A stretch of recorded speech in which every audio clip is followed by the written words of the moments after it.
Au pas tous, bienvenue sur la chaîne des panafricanistes par essence, par conviction et par excellence. Celle des citoyens qui émitent par nécessité et obligation de combat.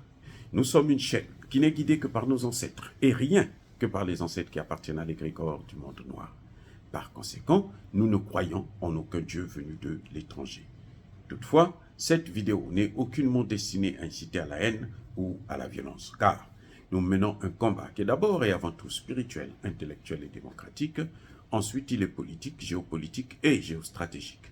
Contre l'impérialisme, le colonialisme, le néocolonialisme et l'endo-colonna, qui sont tous qualifiés de crimes contre l'humanité. Nous menons ce combat sur la base du principe fondamental que nous avons hérité de nos ancêtres kémites, qui est celui de la Mahat, c'est-à-dire solidarité, vérité et justice. Vous êtes donc en droit de connaître la vérité et nous avons l'obligation de vous dire la vérité, rien que la vérité, afin que justice soit rendue au continent africain. Et ça, c'est notre modeste contribution dans cette noble lutte en faveur de la souveraineté, la dignité, la solidarité et l'unité africaine. C'est exactement ça que nous appelons le panafricanisme. Bien-aimés frères et sœurs, le Congo démocratique s'inquiète parce que le Rwanda achète des armes en Iran, je ne sais pas où, en Afghanistan, ou en Turquie ou quoi. Moi, je me suis posé la question de savoir, mais pourquoi vous vous intéressez de ce qui se passe dans un autre pays? Est-ce que le Rwanda est plus riche que le Congo pour que le Rwanda puisse avoir plus d'armes que le Congo? Que le Rwanda puisse être mieux équipé que le Congo? Non. Mais si le Rwanda va acheter des armes, qu'est-ce que le Congo doit faire? C'est ça, ce sont les questions légitimes qu'il faut se poser au lieu de se plaindre. Nous écoutons le Rwanda va acheter des armes, le Rwanda envoie les Rwandais pour aller se faire former, je ne sais pas, en Turquie rapidement, et puis venir soutenir les M23. Mais le Rwanda est libre de faire ce qu'il veut. Le problème, ce n'est pas ce que fait le Rwanda, parce que vous ne pouvez pas contrôler le Rwanda. Vous ne pouvez pas interdire au Rwanda d'acheter des armes. C'est un État souverain. La seule chose que vous pouvez faire, c'est contrôler chez vous. C'est contrôler vos frontières. Faire en sorte que quand les Rwandais viennent là-bas, qu'ils puissent être neutralisés. Là, même la communauté internationale ne va rien vous dire. Vous pouvez même les tuer tous. Dès qu'ils rentrent chez vous, vous les neutralisez tous. Personne ne va s'inquiéter. Maintenant, au lieu d'avoir un drone, 2 drones, ça c'est là, ou bien, je ne sais pas moi, 2 Sukhoi 25, c'est pas ça, avec ça qu'on fait la guerre. Pour un grand pays comme le Congo démocratique, il devrait avoir au moins 50 Sukhoi. 1000 drones. Au moins 1000. Le Congo devrait avoir un satellite. Les États-Unis ne peuvent pas vous donner ça. Si les États-Unis vous donnent un satellite, ce sera un faux qui ne va pas marcher. Ils sont fichent éperdument. Ils vont prendre votre argent, ils vont vous donner quelque chose, ou bien vous allez marcher. Mais pour que ça fonctionne, il faut que tout le temps vous les appelez pour venir décrypter les messages, analyser pour vous. Et puis vous induisent en erreur chaque fois. Vous savez comment la France a pu faire massacrer beaucoup de militaires maliens? Parce qu'elle avait l'information de renseignement. Donc, elle donne l'information à l'armée malienne, allez-y à tel endroit, quand l'armée se déplace, elle donne la même information aux terroristes. Et les terroristes partent, tendent un piège, et puis les militaires sont massacrés. Ça avait été comme ça pendant plusieurs années, jusqu'au jour où le Mali a dit « Stop, on change de partenaire ». Si Tshisekedi compte sur les mêmes qui l'ont amené au pouvoir lors de son premier mandat, eh ben, c'est normal qu'on puisse subir. Il ne faut pas se plaindre. Et la population doit plutôt demander à Tshisekedi de changer de partenaire.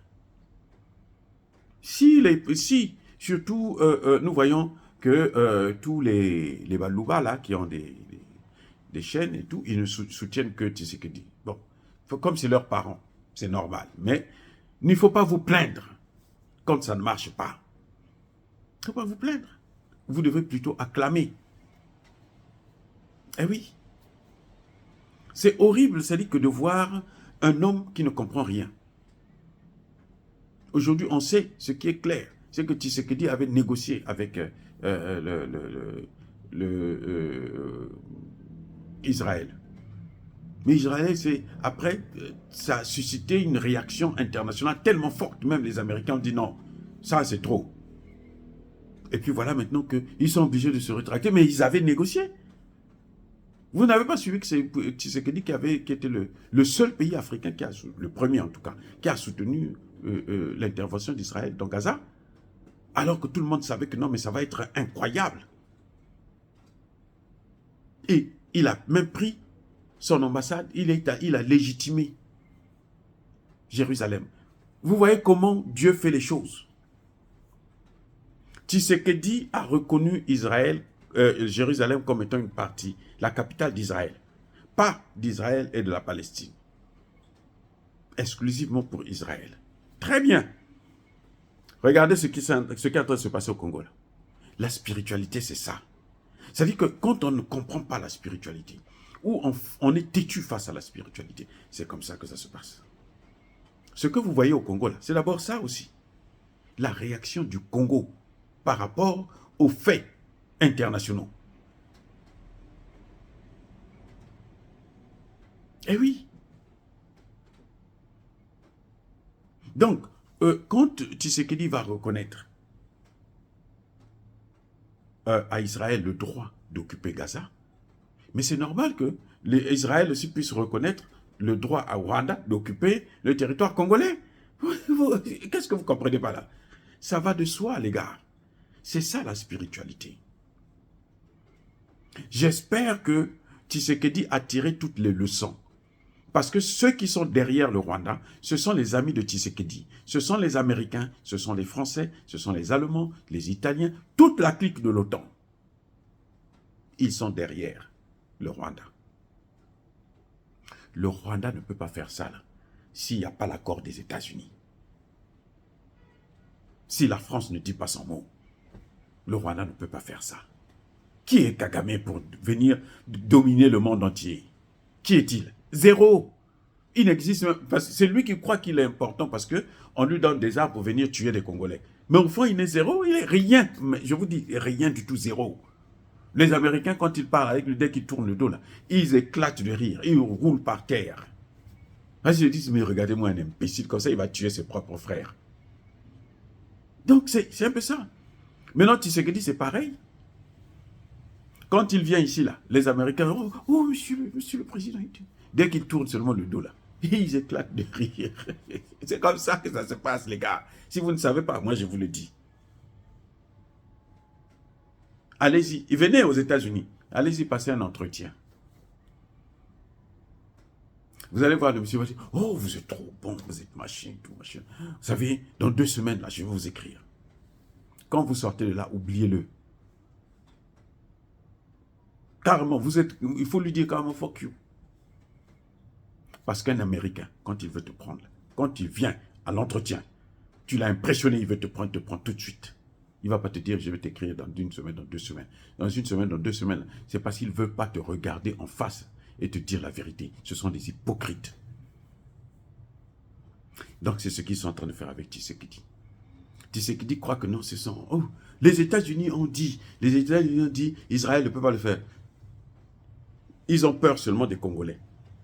Même Tshisekedi lui-même sait que s'il ose faire ça, il va quitter le pouvoir. On va l'enlever de là.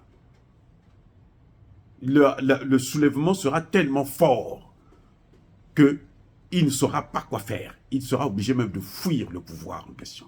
C'est pour ça qu'ils sont obligés d'arrêter. Mais les Américains, ils sont fichés éperdument. Vous croyez qu'ils ont du souci pour les Congolais? Et vous savez quoi? Ce qui était prévu, c'est que les Palestiniens devaient venir accompagner les Israéliens. C'est-à-dire, les Israéliens devaient être leurs chefs. Eh oui, parce qu'ils préparent le terrain pour eux-mêmes, pour occuper pour eux-mêmes. C'est tout. Voilà ce qui est en train de se passer. Et il n'y a pas que le Congo. On parle même du Tchad, on parle même du Rwanda.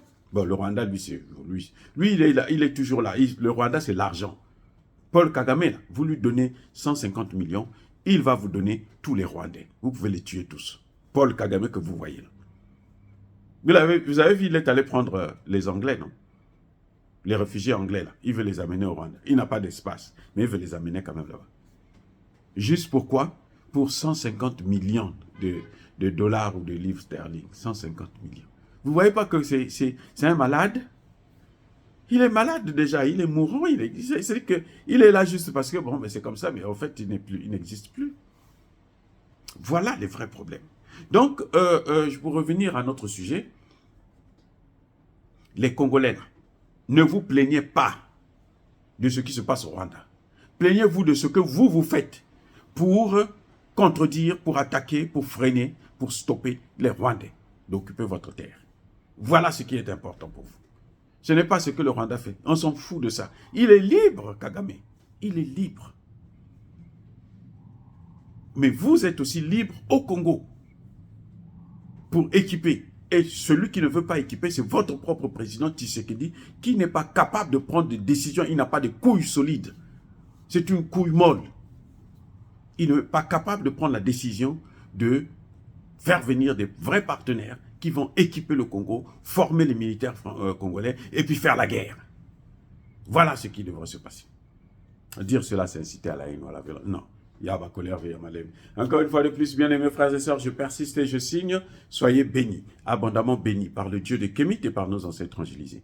Mais que tous ceux qui persécutent le continent africain le pillent et le déstabilisent, qu'ils soient noirs, blancs, chinois, arabes, juifs, indiens, qui qu'ils soient punis, maudits, foudroyés, neutralisés, écrasés, effacés par le Dieu de Kémit et par nos ancêtres angélisés.